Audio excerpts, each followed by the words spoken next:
The number one turning point probably that really got me hooked, and I talk about this a lot at province meetings, is my first province meeting.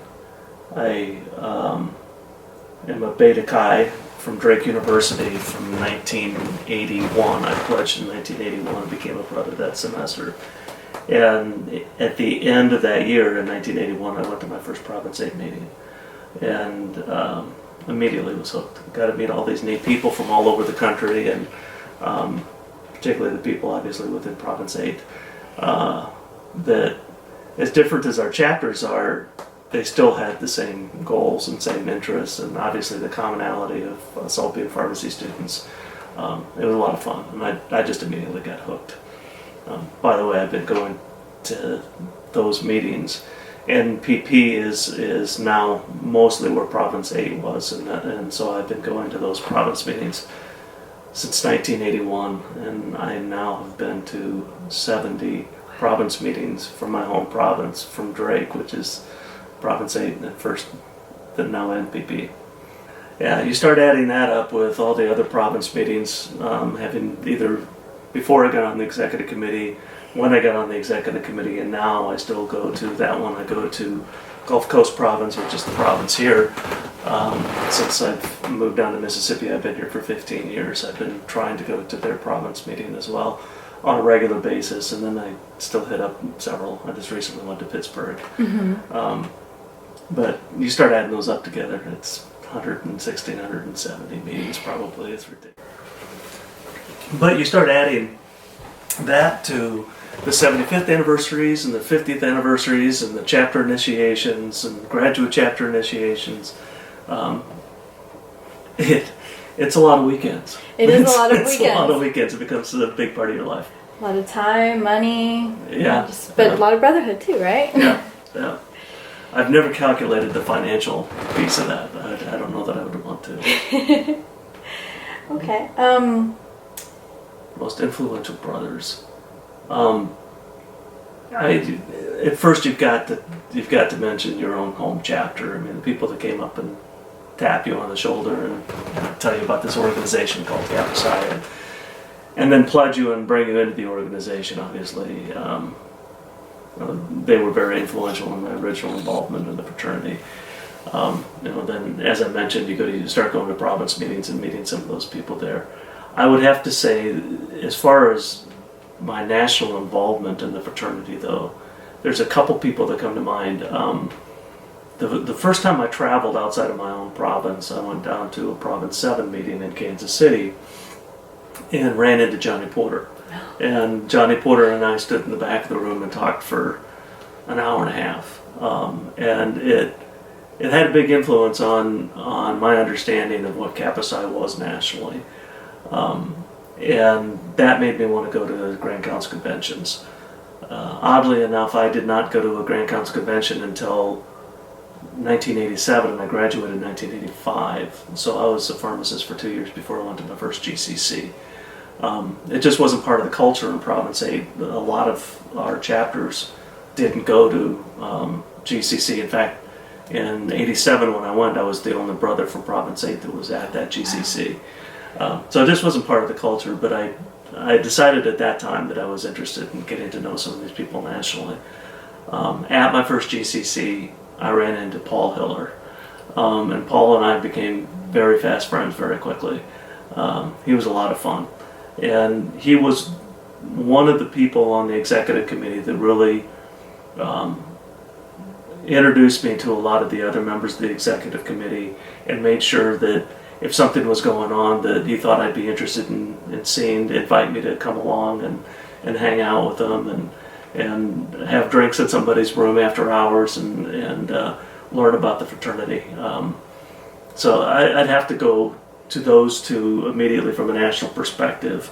Then, once I got on the executive committee, I met Bob McGarry, and I'd met him previously, but I got to know Bob. And Bob was a very special person to me and to this fraternity. He was our executive director for 20 years. I got him during the second half of those 20 years. So the last 9 years that he was executive director were my 9 years my first 9 years on the executive committee. And he did a really good job of taking young executive committee members and showing them the ropes and making sure to understand some of the issues that are going to come across your desk and how to handle them and prepare you to eventually take on larger and larger leadership roles should that go. Because he knew that if you ended up becoming a Grand Regent, he was the one that was going to be dealing with you as the executive director. And so it was not all 100% altruistic, but actually it was. He liked working with the young students and young members of the executive committee to help prepare us to be better leaders. In general, the memories that always stick out to me are those province meetings that I've been to all over the country, not only my own province, but all over the country. And it's usually after all the other festivities happen and you get to know people one-on-one socially, whether it's at the banquet or after the banquet or whatever. Those are the memories that typically come to mind. And I mentioned Paul Hiller. I had several of those evenings just hanging out and talking to Paul late into the night too. But I'd hate to point to any particular things. I just bore people anyway, I think. My definition of success. Professionally, I mean, it actually applies to all three. But you have to enjoy what you do. You absolutely have to enjoy what you do. And we have an incredible opportunity as pharmacists to be able to do that because, in fact, we can take a lot of risks. If things don't work out, we can always go back to our previous career, whatever we were doing before. I've changed jobs, I don't know how many times, and as of January 1st, I'm changing again. 5, 6, 7, 8 year stints for me seem to be about enough, and then I want to try new challenges. And I've always had the idea that we have a pretty hefty, $100,000 safety net underneath us for taking risks. And if it doesn't work out, we can always go back to what we did previously. We will always have jobs as pharmacists somewhere in the country doing something. We'll never go hungry, but that gives us a lot of opportunities. And so there really isn't any excuse not to take some risks and enjoy what you do. So to me, the definition of success is to find the things that you like to do and then figure out a way to make it happen professionally. And there's ways to do that. I figured out a way to have my profession coincide with some of the things that I've done in Kappa Psi, and with the people that I've met in Kappa Psi. And personally, I enjoy that. I vacation with people that I met in Kappa Psi. So I think it goes hand in hand. If you enjoy the people and the professional and personal relationships in Kappa Psi, and somehow are able to do something that you enjoy, chances are it's going to include some of those people in your life, either professionally, socially, or even through professional associations if you're not working with them on a day-to-day basis. So I guess that would be my answer. Kind of going back to the last question, it's been a little easier for me, I think, than some people because I was a sales representative in 1987, 2 years after I graduated and I finished my MBA. I got a job as a sales representative with Lilly. So I haven't had to punch a clock other than a small period of time when I was working at a hospital in Chicago. I haven't had to punch a clock hardly at all in my professional life. So I've been able, and it's partially by design because it's kind of the way I wanted to run my professional life. I've been able to move things around and schedule things. Even like right now, if I wanted to, I can put 4 hours at night, so it frees 4 hours in the afternoon. I have that flexibility, but it all kind of boils down to a matter of priorities, to be quite honest about it. I used to tell people when I was traveling around a lot for Kappa Psi in particular, when people would say, well, they don't have time for things. You need to make time, obviously. And the way I would always describe that is there's 24 hours of the day. And the things that you do fall above that line of 24 hours a day, and the things that you don't do fall below that. And it's a real easy test of where your priorities are. and you as an individual or us as individuals have, if it's a high enough priority of things we want to do, we have to make sure it fits into that. And as leaders, you have to figure out, how do I move that up above the line for people that are maybe interested in Kappa Psi but don't know how. Find things that they enjoy doing so that they're more willing to move it above that 24-hour line. Because it's just all a matter of priorities. So you make it happen, but as I said, I've been a little bit fortunate in my flexibility over my professional life. So, I think about the difficult challenges in my fraternity life, and a lot of them have to do with your acceptance of leadership roles, whether it's a fraternity or anything. The more responsible you are, the more those kinds of opportunities come about. And most of those are interpersonal in nature, and you can't please everybody. It's not going to happen, and it's true in the fraternity world too, as it is in politics today. That it's very often that when you make decisions, it's a 51-49 split of who that makes happy and who that makes not happy. And so most of those challenges have been around making sure that people understand why you're making the decisions you're making and handling conflict situations after that does happen. I think if handled appropriately, you can make it easier, or you can make it harder on yourself. But most of them have been about that. And the more involved I got on a national level, or we all do on a national level, the more you give yourself an opportunity to be misinterpreted by people, or people make assumptions about some of your activities, and so it becomes even harder to try and explain why you're doing and make sure that people understand why you're making the decisions that you do. So that's probably been the hardest thing within the fraternity is to make sure that you have that under control and you don't get frustrated personally, and you communicate in a way that tries to keep peace in the family when you have to make some of those difficult decisions.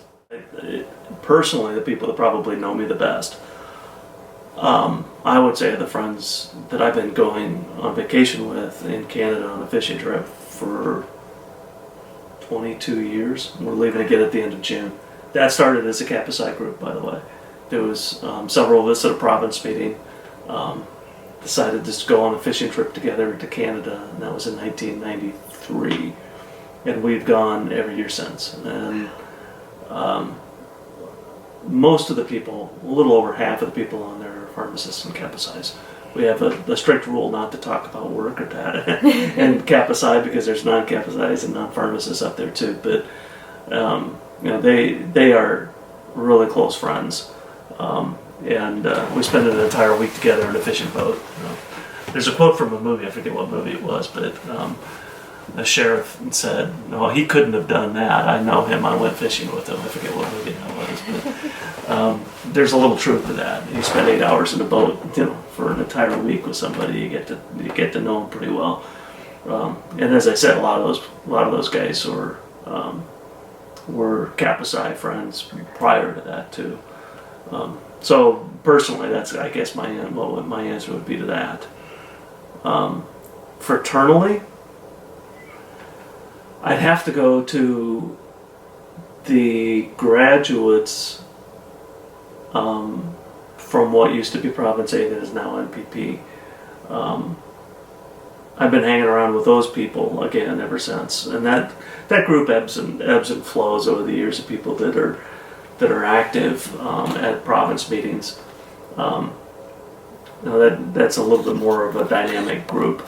But there's some core people that have been around for a long time. Christy Askew, obviously, and Tracy Anderson-Haig, and Jamie Shell and Sandy Johnson, some of those people. And Darren Shealy, which you don't know him, but that group, we've just been working together so closely within the fraternity for so long. They watched me get active nationally and then get on the executive committee and supported me all the way through. from a province level and from fraternity participation level all the way through my Grand Regency. And even after that, that group is also a group now that over the last 10 or 12 years we started vacationing together too. So I would have to go back to that group. We're going to be renting a house. There's a house that holds 20 people with an indoor pool. We've done it several different times trying to get together before GCC or after. Mm-hmm. I actually got that, speaking of people that everybody would know, I actually got that idea and suggested it to people. From us traveling to us doing things, or even if that wasn't my idea, been supportive of it, pre-GCC to get together and do things as a group. I kind of got that idea and saw how important it was from Leonard Nager. And I don't know if you know Leonard or know, obviously. He was one of the names I had to memorize as a pledge back in the 80s. He was on the executive committee as I think he was one of the Grand Vice Regents. We had more than one Grand Vice Regent at the time.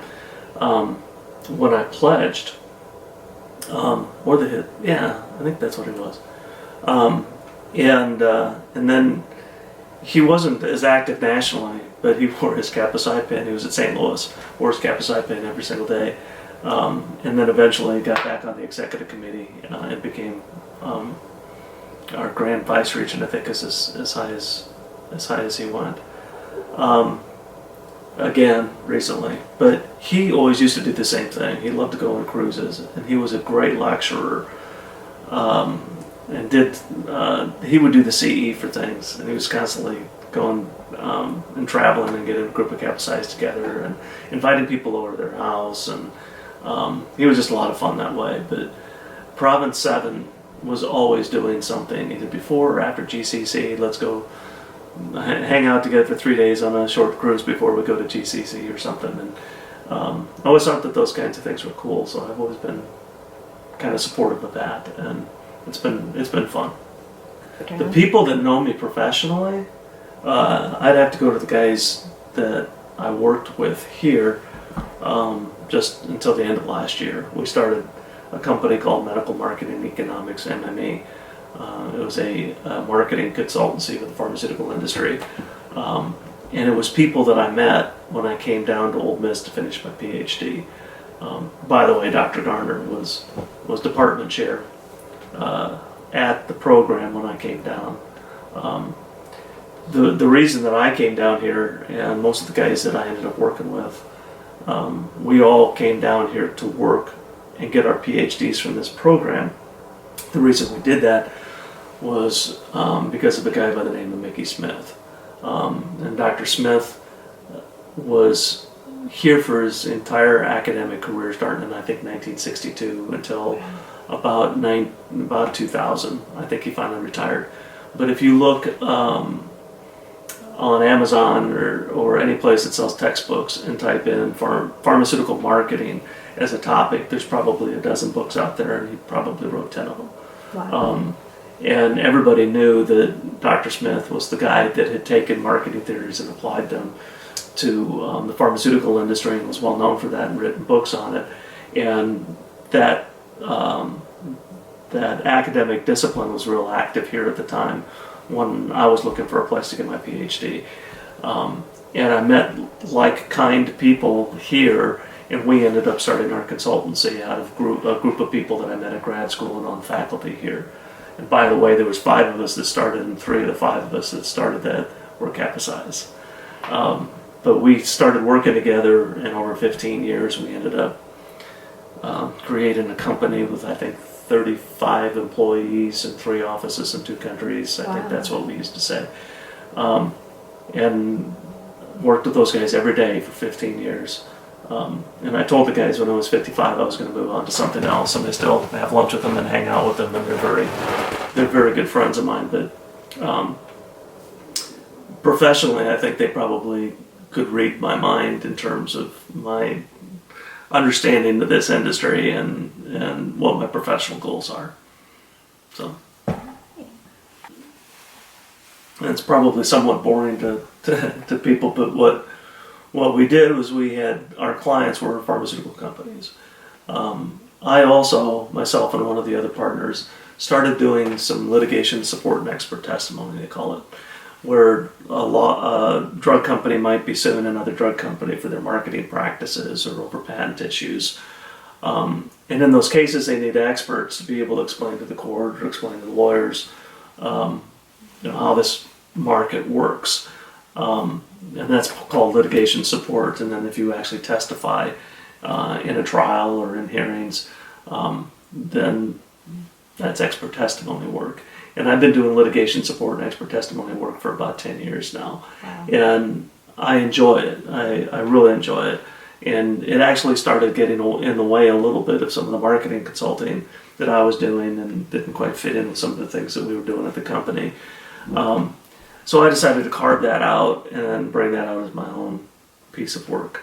So the nice thing about that work is I don't have any employees. I don't need any employees. I don't have to deal with the HR. I don't have to deal with the scheduling issues and all that.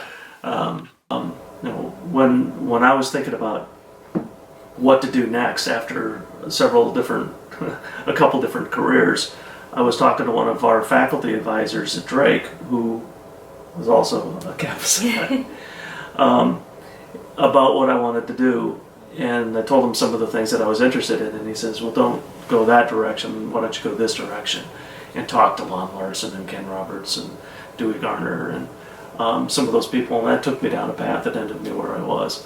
I tell this story a lot, but I pledged Kappa Psi in 1981, and the guy that was Grand Regent of the fraternity in 1981 was Dr. Garner, Dewey Garner. So he signed my membership card, and I still have it around here someplace in the house. 20 years later, he signed my PhD diploma from the University of Mississippi as department chair at Ole Miss. So he kind of bookended my entire professional career up to me coming to Oxford and getting my PhD and starting the company with the rest of the guys. So I mean, it's almost impossible to even imagine what my life would be like if I hadn't been introduced to this fraternity. I guess I go back to why I started going down this road to begin with. Is when I started getting active on a national level with Kappa Psi, going to different province meetings and thinking about running for a national office. One of the things that I talked about quite a bit was the fact that I thought that there were some things that we could do to improve the communications in the fraternity. I complained a lot, and probably some of it wasn't. It was one-sided maybe. And if I'd known all the facts, I wouldn't have been as loud as I was about it. But I talked a lot about what I thought was a lack of transparency and a lack of explaining why people did what they did, and that people were holding things close to their chest and not explaining what was going on in the fraternity. And I didn't think that there was a lot of information flow and access to be able to work for the fraternity in ways that I knew that they were capable for doing. So that kind of always stuck with me, and I've always tried to be pretty open about what I was thinking, and tried to be accessible about what was going on, and tried to be informed about what was going on. I did travel a lot, and still do travel a lot, because I want people to get to know me. I want people to come up and say hi, and all of us past Grand Regents do. But I want to be able to know what's going on in the fraternity so that and people feel comfortable coming up and asking me questions, because I enjoy that, and I want people to be accessible. I always tell people, if you have a question, just come and ask me. I'll give you an answer. I will do my best to give you as complete of an answer as I can based on what I know and what I can disclose. I want to be open and forthright and and well informed of what's going on. And the other thing you'll learn, particularly as you go around in the fraternity and meet other people and meet the cultures of the different provinces, and start working on a national level, is when you're a national officer and you're representing the fraternity nationally, you represent the entire fraternity, not a sector of the fraternity. Because of the size and because of the level, because of the expertise of the people that we've got that are still involved in the fraternity on a graduate level, and that has come to be true. Back when I started, we had an executive director, and his wife ran everything for the fraternity. We only had 66 chapters when I was when I was Grand Regent, and I think 40 graduate chapters, and several of those were inactive. So it was a little easier to deal with things. The way that we've grown and still be able to do things in the budget that they do, we have a lot of people that work very hard nationally within our provinces that sit on national committees that help get a lot of things done. And it impresses me every time I go to GCC what people are doing that are advancing what this fraternity is, that isn't top down. It's coming from our graduates, and usually that's coming from graduates that are active within their provinces, that are training new people that are coming into those provinces to maintain their activity in the fraternity. It's been very impressive to me. So coming here and finishing my PhD and meeting the guys that I worked with and helping run that company for 15 years. I told somebody in the late 80s, early 90s, probably closer to the early 90s, I really had 3 goals. I wanted my PhD, I wanted to run my own business, and someday I wanted to be Grand Regent in Kappa Psi. And that was after I started getting active on a national level, and that even entered my mind as a possibility. And I've been fortunate enough to be able to do all 3. I didn't finish my PhD until I was 40, and I didn't become Grand Regent until I was 39 or 40.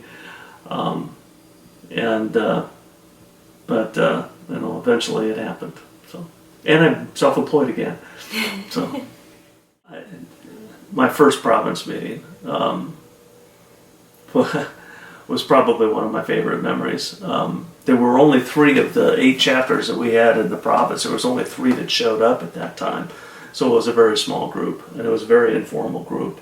And Saturday night, instead of going out and hitting up the bars or whatever, the hotel had a pool with a hot tub, and we just hung out there and sat in people's rooms and got to know each other and laughed. And people that I met that night became friends for a very long time. One of the guys from that group ended up becoming a DISTA rep, which is another division of Lilly, and lived in Des Moines and married. At that time, his chapter was co-ed, and he married a little sister.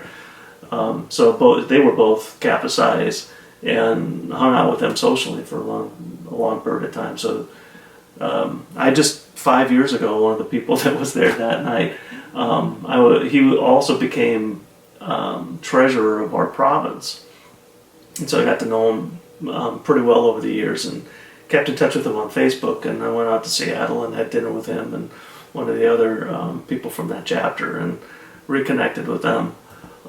So that memory sticks out a lot. The day that I was initiated and activated as brother in Kappa Psi, one of the traditions that Beta Chi will appreciate this. One of the things that Beta Chi always does is when a brother becomes a brother, they play the Holly song, "He Ain't Heavy, He's My Brother." I can't hear that song without welling up.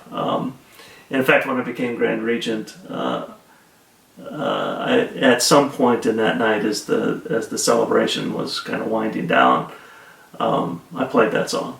That was one of the 2 songs that I played. But so that night was pretty special. People always ask me, what was my favorite GCC? and I guess that would have to rank in some of my favorite moments. It was my first election that I won as a member of the executive committee was Grand Ritualist in 1993, and we were at Marco Island. So it was kind of nice that I won that election. That made it memorable in and of itself. But that was just a beautiful location. It was a hotel right on the beach, and we had access to the beach. And at that time, the number of people in attendance was really beginning to grow, and we had a lot of people at that convention. And it was great because everybody was out on the beach, and they could be out in the water and in the beach and making as much noise as they wanted to. And because they were far enough away from the hotel, you could sit in the balcony of the hotel and not hear anything that was going on. So they were still close, but yet not disrupting everything else that was going on in the hotel. So it was conducive to a lot of fun. They had great facilities there, and it was just a great location. That is still one of my favorite GCCs.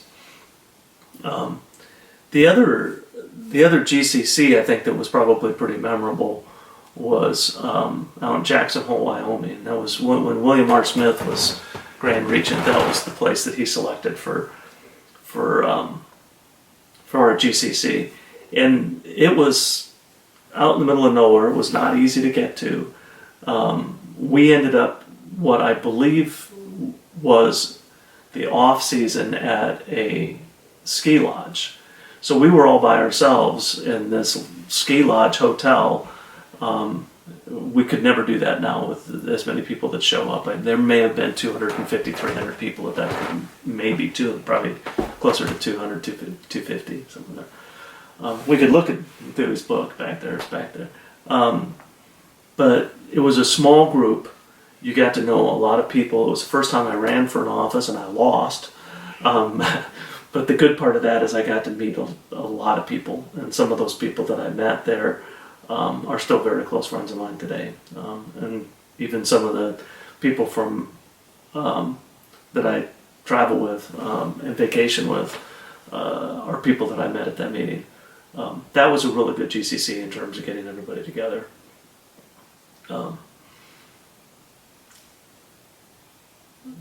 Yeah.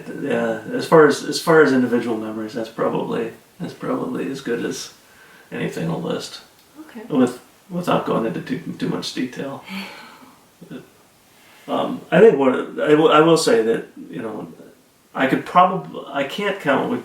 We were talking earlier about the number of province meetings that I've been to, and I don't. It gets to the point where they all start running together, and I don't remember a lot of like I couldn't tell you what happened at number 51 of the 70 that I went to. But I do remember the first province meeting that I went to in each part of the region, and I could probably tell you specifics that happened at each one of those. That was a neat experience to be able to get out. And flights were cheaper at that time, I think. And at least it was my interpretation of where I was living in Chicago, and flights from Chicago were cheaper in general. But I got an opportunity to go to a lot of different places, and it's a great learning experience for understanding this fraternity. We have principles that drive us around our history and our ritual. And that makes us all the same in terms of what makes you a brother and what you know as a brother through the pledging process, and that's at least should be relatively uniform in terms of history and ritual. But the way that it gets expressed by chapters and provinces is completely different.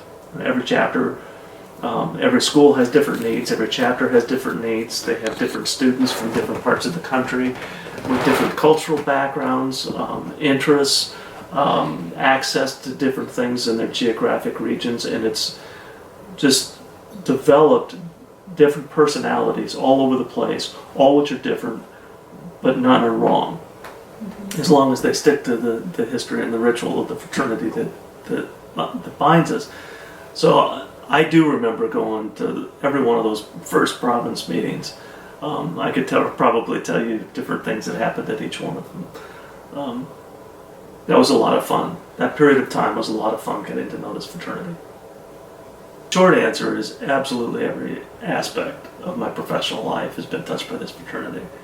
My first job in a pharmacy I got through one of my pledge brothers.